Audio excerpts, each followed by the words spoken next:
अजवाइन को हल्का भूनकर 2 से 3 ग्राम की मात्रा में सुबह शाम गुनगुने पानी या दूध के साथ लेने से सर्दी जुकाम या पेट के रोगों में लाभ होगा।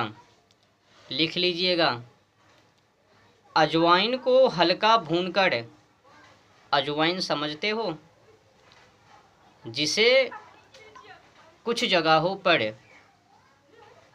जमैन के नाम से जाना जाता है, पर अधिकतर क्षेत्रों में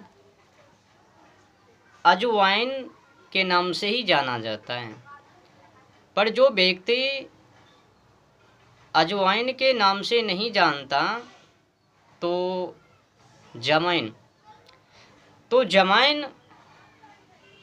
को क्या करना है, हल्का भूनकर 2 से 3 ग्राम की मात्रा में सुबह शाम गुनगुने पानी या दूध के साथ लेने से सर्दी जुकाम या पेट के रोगों में लाभ होगा। सर्दी हो, जुकाम हो या फिर पेटों में कुछ समस्या, उसमें भी इस रोगी चिकित्सा करने से राहत मिलवे। धन्यवाद।